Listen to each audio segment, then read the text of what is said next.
नमस्कार, मैं रचना शर्मा चढ़ती कला टाइम टीवी देख रहे सभी दर्शकों का स्वागत करती हूं। आप देख रहे हैं हरियाणा के विशेष समाचार। हरियाणा के मुख्यमंत्री मनोहर लाल ने कहा है कि आज सनातन धर्म और सनातनी परंपराएं हमारे मठों और धार्मिक संस्थाओं के योगदान की वजह से ही बचे हुए हैं। हमारी संस्कृति को मिटाने के लिए कितने ही प्रयास किए गए, संस्कृति को चोट पहुंचाने के लिए कितने ही आक्रमण किए गए, लेकिन हमारी धार्मिक संस्थाएं और हमारी आस्था इतनी मजबूत थी कि इस पर खरोंच तक न आ सकी। इसे मिटाने वाले मिट गए, लेकिन हिंदू धर्म और संस्कृति आज भी ऐसी की ऐसी है। और उन्होंने कहा कि सनातन धर्म की अविरल धारा ना रुकी है और ना रुकेगी और ना ही इसे कोई रोक पाएगा। मुख्यमंत्री मनोहर लाल कुरुक्षेत्र के गौड़िया मठ में आयोजित आचार्य श्रील प्रभुपाद के 150वें जन्मोत्सव कार्यक्रम को संबोधित कर रहे थे। मुख्यमंत्री ने कहा कि हमारे मठ धर्म और संस्कृति के केंद्र ही नहीं बल्कि हमारी धार्मिक विरासत भी यही विराजमान है। उन्होंने गौड़िया मिशन के संस्थापक आचार्य श्रील प्रभुपाद के 150वें जन्मोत्सव पर नमन करते हुए सभी साधु संतों को बधाई दी। इसके अलावा मठ द्वारा 3 साल तक चलाए जाने वाले स्मरण उत्सव की भी बधाई दी गई। मुख्यमंत्री ने कार्यक्रम में पहुंचे सभी संत महात्माओं का स्वागत किया। उन्होंने कहा कि धर्म की पावन धरती कुरुक्षेत्र और यहाँ प्रभुपाद के जन्मोत्सव का आयोजन, इससे शुभ कुछ भी नहीं हो सकता। वहीं मुख्यमंत्री ने सभी धार्मिक विभूतियों से निवेदन किया कि वे ज्यादा से ज्यादा युवाओं को धर्म और संस्कृति से जोड़ें और युवा हमारी संस्कृति के वाहक बने। आने वाली पीढ़ियां न केवल धार्मिक रूप से बल्कि सांस्कृतिक रूप से भी आगे बढ़ें। संत महापुरुषों के मूल्यों को जन जन तक पहुंचाएं और उनका जीवन में अनुसरण करें। मुख्यमंत्री ने कहा कि भारत संत महात्माओं, पीर पैगंबरों की भूमि है, जिन्होंने हमारे देश को अनेकता में एकता के सूत्र में पिरोया है। कितने संप्रदाय और भाषाएं हैं, फिर भी हम एक हैं। मुख्यमंत्री ने कहा कि विश्व में शायद ही एक ऐसा देश कोई होगा जिसमें विभिन्न विचारधारा के लोग इतने लंबे समय तक समाहित होकर अलग अलग पहचान बनाए रखने का उद्घाटन प्रस्तुत करते हों। इसका श्रेय उन ऋषि मुनियों को जाता है जिन्होंने अपने जीवन मानव कल्याण के लिए लगा दिया। आचार्य श्रील प्रभुपाद भी उन्हीं में से एक हैं। अपने संबोधन में सीएम ने कहा कि हरियाणा सरकार ने संत महापुरुषों के विचारों का प्रचार प्रसार करने के लिए संत महापुरुष विचार विसार योजना का शुरुआत की है और इसका मकसद है कि संतों के विचार नई पीढ़ियों को मिले। इसके माध्यम से संतों के विचारों को जन जन तक पहुंचाने का कार्य किया गया है। संत कबीरदास, महर्षि वाल्मीकि, गुरु नानक देव जी, गुरु तेग बहादुर जी जैसे संतों की जयंतियों को राज्य स्तर पर मनाया जा रहा है। मुख्यमंत्री ने कहा कि बीते दिनों गुरु तेग बहादुर साहिब जी के 400वें प्रकाश पर्व पर पानीपत में राज्य स्तरीय समारोह का भी आयोजन किया गया था। उन्होंने कहा कि सांस्कृतिक विरासत संरक्षण के लिए हरियाणा सरकार कदम उठा रही है। कुरुक्षेत्र में तीर्थों के रखरखाव के लिए कुरुक्षेत्र विकास बोर्ड का गठन किया गया है। इसके द्वारा आसपास के 48 कोस की परिधि के 164 तीर्थ स्थानों का जीर्णोद्धार किया जाएगा। धर्म क्षेत्र कुरुक्षेत्र, वास्तव में यहां आकर के कोई भी प्राणी, कोई भी मानवभाव इस कुरुक्षेत्र की परिधि में जब आता है तो भक्तिमय होकर के भक्ति भावना मन में ओतप्रोत हो जाती है।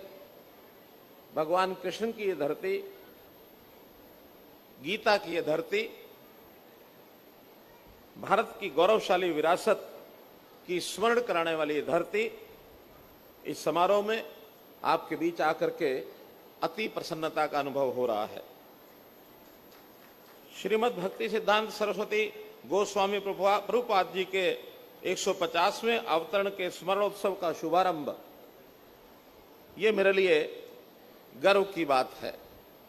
इस अवसर पर मैं आपको नमन करता हूं और आप सबको बधाई देता हूं और साथ ही गौड़िया मिशन वर्ष 2025 तक चलने वाले इस 3 साल लंबे स्मरणोत्सव की सफलता की भी कामना करता हूं।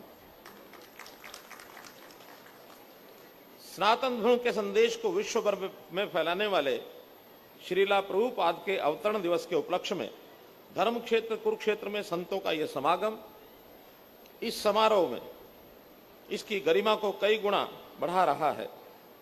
मैं हरियाणा का मुख्यमंत्री होने के नाते सब संतों का स्वागत करता हूं, अभिनंदन करता हूं।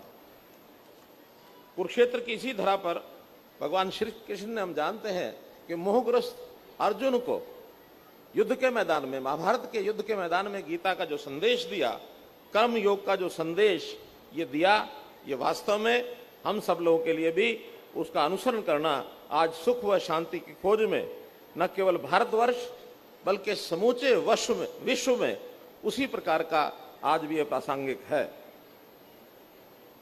साथियों, धर्म की ये पावन नगरी और इस नगरी में ये धार्मिक आयोजन, इससे शुभ और कुछ नहीं हो सकता। एक बहुत शुभ अवसर की घड़ी है। हमारे ये जो मठ हैं, ये केवल सांस्कृतिक और धार्मिक केंद्र ही नहीं, बल्कि हमारी धार्मिक विरासत भी यहीं पर विराजमान है। मठों में केवल धर्म का प्रचार प्रसार नहीं, बल्कि यहाँ तो मानवता का ये संचार होता है। मठ सनातन संस्कृति का केंद्र है और साथ ही ये पावन धर्म और मानव कल्याण के लिए स्थापित किया गया है। आज अगर सनातन धर्म और सनातनी दोनों ये बचे हुए हैं, तो इसमें हमारे मठों का, हमारी धार्मिक संस्थाओं का बहुत बड़ा योगदान है। वरना कितने ही प्रयास हुए हमारे इस संस्कृति को, हमारे इस आचार विचार को समाप्त करने के लिए, कितने आक्रमण हुए इस संस्कृति को खत्म करने के लिए, हमारे ऊपर चोट पहुंचाने के लिए, लेकिन इसको कोई खत्म नहीं कर पाया है। क्योंकि हमारी धार्मिक संस्थाएं और हमारी आस्था इतनी मजबूत है कि उस पर खरोंच तक नहीं आ सकती है। मिटाने वाले, कोशिश करने वाले मिट गए। हिंदू धर्म और संस्कृति आज भी वैसी की वैसी है। सनातन धर्म का अविरल धारा न कभी रुकी है, न रुकेगी और न ही कोई इसे रोक पाएगा। हमारी धर्म और संस्कृति की रक्षा के लिए हम जानते हैं कि हमेशा कोई ना कोई मजबूती से खड़ा रहा है। चाहे उसमें हम आदि शंकराचार्य जी का नाम लें, चाहे सिद्धांत सरस्वती गोस्वामी प्रभुपाद जी का नाम लें। हम लोग ये भी जानते हैं कि ये वही धरा है जहां अनेक संत महात्माओं ने निवास किया है। यहाँ महर्षि वेदव्यास, महर्षि दुर्वासा ऋषि, महर्षि जमदग्नि, महर्षि भृगु महाराज, महर्षि च्यवन ऋषि, महर्षि उद्दालक आदि ने, उनके सबके यहाँ आश्रम ये स्थित हैं। यहीं पर भगवान ब्रह्मा जी ने सृष्टि के आरंभ की, यज्ञ वेदी की रचना का जो पहला यज्ञ किया था, वो यही धर्म क्षेत्र कुरुक्षेत्र का स्थान है। अब जानते हैं कि सूर्य ग्रहण पर यहाँ दुनिया भर के संत और भक्त पवित्र कुंड में स्नान करने के लिए आते हैं। श्री चैतन्य महाप्रभु भी सूर्य ग्रहण के समय यहाँ पधारे थे। यहीं पर श्रीमद् भक्ति सिद्धांत सरस्वती गोस्वामी प्रभुपाद जी ने 900 साल पहले श्री गॉड विनोद राम प्यारी जीव की पूजा के लिए मंदिर का निर्माण करवाया गया था। कुरुक्षेत्र नहीं, हमारा पूरा भारत देश ऋषि मुनियों, साधु संतों, पीर पैगंबरों, महात्मा और गुरुओं की भूमि है।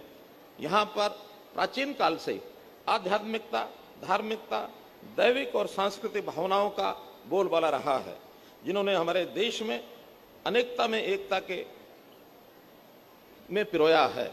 हम जानते हैं कि यहाँ पर कितने ही संप्रदाय हैं, कितने भी मजहब हैं, उन सबको आस्थाओं को मानकर और विभिन्न भाषाएं बोलकर के भी हम सब एक हैं। हम सब विश्व बंधुत्व का संदेश देने वाले हैं। ये हमारी संतों और महापुरुषों की कृपा रही है। हिंदू धर्म दुनिया का वह धर्म है जिसने मान्यताओं पर भी, भावनाओं पर बल दिया है। लोगों ने अपनी आस्था और विश्वास के अपने तरीकों से हिंदू संस्कृति को माना है। सनातन धर्म ने सभी मान्यताओं, विश्वास और आस्था को सर स्वीकार किया है। यही हमारे सहिष्णु होने का प्रमाण और सनातन होने की ताकत है। हमने कभी किसी को कोई हानि नहीं पहुंचाई है, किसी की आस्था उसको झुकाया नहीं है। हमने हमेशा कहा है कि हम भी ठीक हैं, आप भी ठीक हैं। दुनिया में एकमात्र हमारी संस्कृति ऐसी है, हम भीवादी हैं, हम हीवादी नहीं हैं। वरना दुनिया की संस्कृति, जो दूसरे लोग आस्थाओं को मानने वाले, वो हमेशा यही कहते हैं कि हम ही ठीक हैं। तो हम इस नाते से, एक सहिष्णुता के नाते से हमारा ये संस्कार है। और जहां तक प्रश्न है श्रीमद् भगवत गीता का, ये हमको एक मानवता का संदेश देती है। रीति रिवाज जो दिए हैं वो सभी के लिए सहज किए हैं, त्योहार दिए हैं तो सभी के, केवल जो यहाँ है उसके लिए, बाकी के लिए नहीं, ऐसा नहीं है। तो मित्रों, विश्व में शायद ही कोई ऐसा देश हो जिसमें इतने लंबे समय तक विभिन्न विचारधाराओं के लोग एक दूसरे में समाहित होकर अपनी अलग पहचान बनाए रखने का अपूर्व उदाहरण प्रस्तुत कर सके हैं। इस नाते से इसका श्रेय उन संतों और ऋषि मुनियों को ही जाता है जिन्होंने अपना जीवन मानव मात्र के कल्याण में लगा दिया। उनमें श्रीमद् भक्ति सिद्धांत सरस्वती गोस्वामी प्रभुपाद का नाम प्रमुखता से लिया जाता है। श्रीला प्रभुपाद इनका जीवन जो है भारतीय संस्कृति के को आगे बढ़ाने में उनका एक बहुत बड़ा उल्लेखनीय ये योगदान है। फिलहाल हरियाणा के विशेष समाचारों में इतना ही और नए समाचारों के साथ फिर से हाजिर होंगे। तब तक के लिए देखते रहिए चढ़ती कला टाइम टीवी और अब मुझे दीजिए इजाजत। धन्यवाद।